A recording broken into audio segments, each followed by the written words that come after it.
Hello guys. So నేను ఒక షార్ట్లో చెప్పాను కదా, బయటికి తీసుకెళ్తున్నారు మా స్కూల్ వాళ్ళు మమ్మల్ని అని. సో అది మమ్మల్ని ఒక డాన్స్ పర్ఫార్మెన్స్కి తీసుకెళ్తున్నారు. సో నేను దానికోసమే ఏమైనా స్నాక్స్ తీసుకుందామని స్మార్ట్ పాయింట్కి వెళ్ళి నాకు కావాల్సినవన్నీ నేను తీసుకున్నాను అనమాట. కొన్ని ఎందుకంటే వాళ్ళు ప్రొవైడ్ చేస్తామని అన్నారు. సో ఇంటికి వచ్చిన తర్వాత మా మమ్మీ అంటే ఒక ఫిష్ కర్రీ పెట్టిందనమాట. అది మా డాడీ వాళ్ళ ఫ్రెండ్ ఎవరు ఊరి నుంచి ఈ కర్రీ పంపించారు. అసలు నిజంగా ఎంత టేస్టీగా ఉంటే. అండ్ నేను ఇంకా తినేసి ఇంకా పడుకున్నాను అనమాట, మొత్తం ప్యాక్ చేసుకొని రేపటికి ఏమేమి కావాలో అవన్నీ.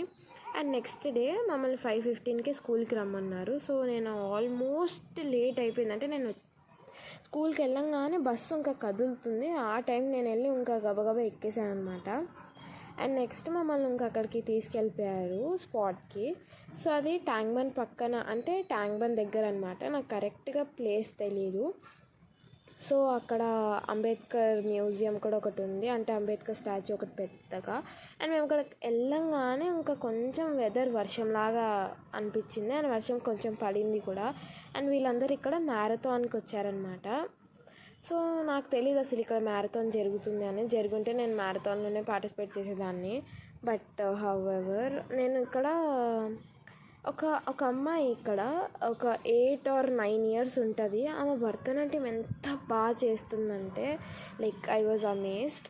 అండ్ నెక్స్ట్ మా పర్ఫార్మెన్స్ అనమాట. అసలు నేను మార్నింగ్ నుంచి ఏం తినలేదు, అంటే ఇంకా రాగానే మేము ఇంకా అక్కడ కూర్చున్నాం అనమాట. అందరు పర్ఫార్మెన్స్ అయిపోయిన తర్వాత ఇంకా మాది కూడా చేసేసుకొని రిఫ్రెష్మెంట్స్ తీసుకొని ఇంకా మేము బస్సులో వచ్చేసామన్నమాట.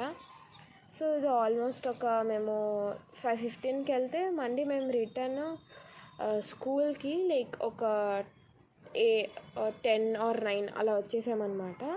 బట్ వచ్చే దారిలో మేము మంచి మంచి స్పాట్స్ చూసాం, ట్యాంక్ బండ్ అవన్నీ చూసాము. అండ్ నేను అసలు ఏం తినలేదు. సో బస్సులో నేను తెచ్చుకున్న స్నాక్స్, వాళ్ళు ప్రొవైడ్ చేసిన రిఫ్రెష్మెంట్స్ అవన్నీ ఇంకా నేను మా ఫ్రెండ్ తింటూ వెళ్తున్నాం అనమాట.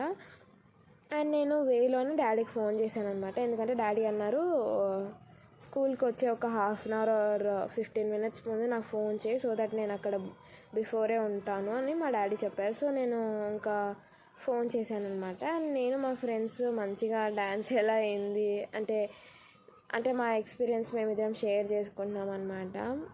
అంటే నాకు అసలు వర్షం అసలు నచ్చదన్నమాట, బట్ ఆల్సో నేను చేశాను. అండ్ నెక్స్ట్ మేము ఇంకా స్కూల్కి రీచ్ అయిపోయాము. అండ్ కొన్ని ఫొటోస్ దిగి ఇంకా డాడీ వచ్చి నన్ను పిక్ చేసుకున్నారనమాట. అండ్ ఇంటికి వెళ్ళిన తర్వాత మా పిన్ని అనింది, నువ్వు వెళ్ళిన తర్వాత అక్కి చూడు ఎలా బాధపడ్డాడు అంటే. నిజంగానే అసలు నేను చూసి ఎంత నేను అసలు ఏమనుకోవాలి నాకు అర్థం కావట్లేదు. నన్ను అంతా మిస్ అయ్యాడా అక్కి అని అనిపించింది. అండ్ నా ఫోటో చూపించి ఆయన ఏడుస్తున్నాడు అనమాట. అండ్ రాగానే అక్కిని మంచిగా ఎత్తుకొని కొన్ని ఫొటోస్ దిగామన్నమాట. అండ్ ఇలా నేను నా డ్యాన్స్ని చేశాను.